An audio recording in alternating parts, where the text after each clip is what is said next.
இன்றைக்கி ஈஸ்டர் ரிலேட்டடாக எங்களுடைய பிரதர் வீட்டில் வந்து பிரியாணி நாங்கள் செய்கிறோம். பிரியாணி எப்படி இருக்குதுன்னு சொல்லுங்கள், சரிங்களா? இது வந்து பார்த்திங்கன்னா 5 கிலோ பிரியாணி.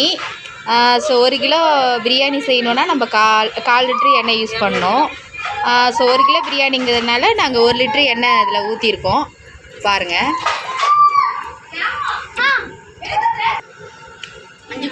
5 கிலோ பிரியாணிக்கு வந்து பார்த்திங்கன்னா 1 லிட்ரு எண்ணெயும் 200 மில்லி நெய்யும் நாங்கள் ஊற்றிருக்கோம். இதில் என்னென்ன தாளிப்பு பொருட்கள்னு ஒவ்வொன்றாக பார்க்குறோம். நீங்கள் ஸ்கிப் பண்ணாத பாருங்கள், ஓகேங்களா? எல்லாத்தையும் கவர் பண்ணுவோம்.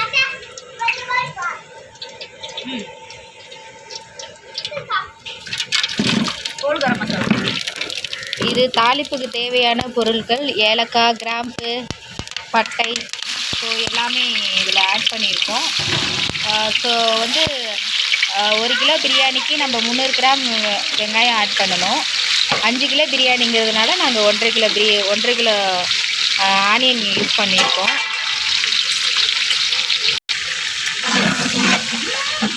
வெங்காயம் வந்து நல்லா வதங்கணும். வதங்கினதுக்கு அப்புறம் தான் நம்ம இஞ்சி பூண்டு பேஸ்ட்டு சேர்க்க போகிறோம்.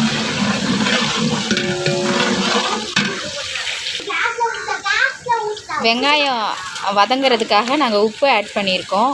ஏன்னா எந்த ஒரு சமையலுக்கும் நம்ம உப்பு ஆட் பண்ணி வதங்கினா சீக்கிரமாக வதங்கிடும். அதனால தான்.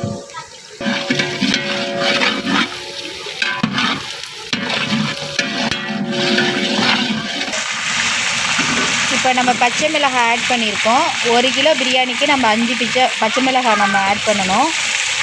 ஸோ வந்து பச்சை மிளகாய் கீராத போடுறது ரொம்ப நல்லது. ஏன்னா காரம் அதிகமாக இருக்காது. ஸோ நம்ம ஃப்ளேவருக்காக தான் நம்ம பச்சை மிளகாய் வந்து ஆட் பண்ணுறோம் பிரியாணியில், ஓகேங்களா? ஸோ வெங்காயம் நல்லா வதங்கிடுச்சு. இஞ்சி பூண்டு பேஸ்ட்டும் நம்ம ஆட் பண்ணிட்டோம்.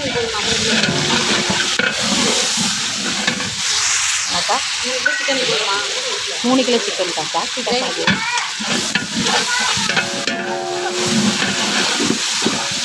ஒரு கிலோவுக்கு 3 ஸ்பூனாக்கா இஞ்சி பூண்டு பேஸ்ட்டு? 1 கிலோவுக்கு 100 கிராம் இஞ்சி, 100 கிராம்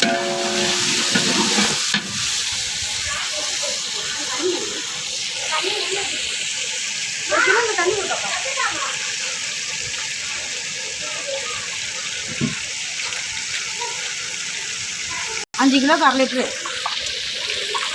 ஒரு கிலோவுக்கு சிக்கனில் வந்து நான் ஊற்றி 100 கிராம் தயிர் வந்து ஆட் பண்ணோம். இப்போ நாங்கள் 5 கிலோ பிரியாணி செய்கிறதுனால நாங்கள் 1/2 லிட்ரு கிட்ட தயிர் ஆட் பண்ணியிருக்கோம். ஸோ அப்போ தான் வந்து பார்த்திங்கன்னா பிரியாணியில் ஓரளவு புளிப்பு ஏறி டேஸ்ட்டாக இருக்கும், ஓகேங்களா? ஸோ அதிகமாக போட்டாலும் நல்லா வராது. ஸோ கம்மியாக போட்டாலும் அந்தளவுக்கு டேஸ்ட் இருக்காது. மிளகாத்தூள், Kashmiri chilli, red chilli, garam masala இப்போ நாங்கள் ஆட் பண்ண போகிறோம். வந்து எண்ணெயில் போட்டால் தான் பிரியாணி கலர் நல்லாயிருக்கும். தக்காளியா இது புதினா கொத்தமல்லி ஆட் பண்ணுறோம். 5 கிலோ பிரியாணிக்கு 2 கட்டு புதினா, 1 கட்டு நாங்கள் மல்லி ஆட் பண்ணியிருக்கோம். ஸோ வந்து பார்த்திங்கன்னா நம்ம தம்மு போடுறப்ப அதிகமாக யூஸ் பண்ணுறதோட நம்ம பிரியாணி செய்யும் போதே இப்பயே வதக்கிக்கிட்டோம்னா நம்ம பிரியாணியோட நல்ல டேஸ்ட்டு கொடுக்கும், ஓகேங்களா?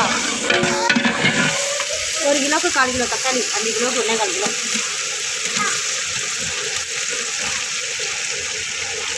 எண்ணெய் கிலோ இருக்காது போடுறது. போதும் சொல்லு. அதெல்லாம் இன்னும் ஆள் ரெடி பண்ணி வச்சுக்கோ. 5 கிலோ இதில் வந்து தனி மிளகாத்தூள் ஆட் பண்ணிட்டா, தயிர், இஞ்சி பூண்டு பேஸ்ட். 5 கிலோ பிரியாணிக்கு 5 கிலோ சிக்கன் ஆட் பண்ணியிருக்கோம்.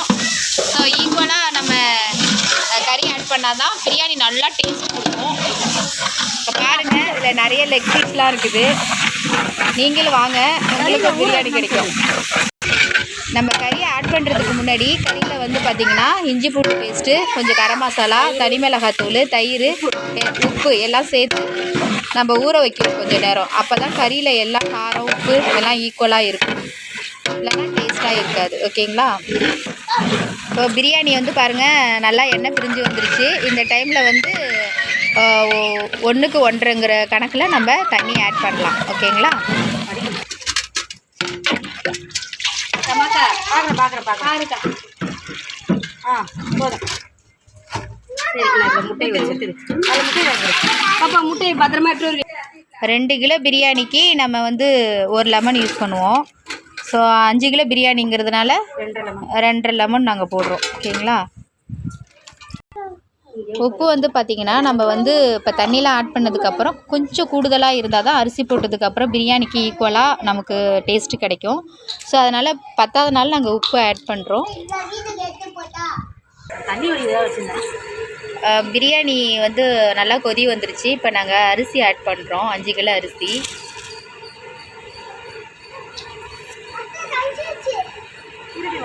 நம்ம தண்ணி கரெக்டாக இதில் நம்ம ஆட் பண்ணதுனால அரிசியை நல்லா ஃபில்ட்ரு பண்ணி தான் நம்ம போடணும். தண்ணியோடு போட்டால் பிரியாணி கொஞ்சம் குழஞ்சிரும்.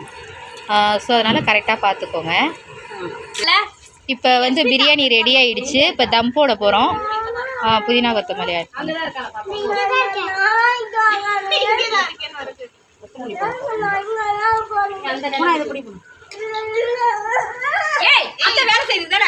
நெய்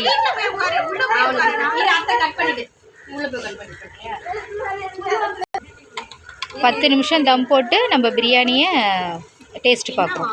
ஓகேங்களா.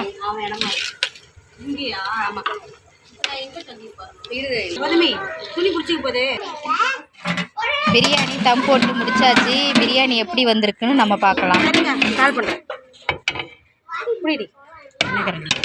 பிரியாணி எப்படி இருக்குன்னு சாப்பிட்டு பார்க்கலாம். எங்களோட பிரியாணி எப்படி வந்திருக்குன்னு பாருங்க. நாங்கள் சாப்பிட்டுட்டு டேஸ்ட் எப்படி இருக்குன்னு நாங்கள் சொல்கிறோம்.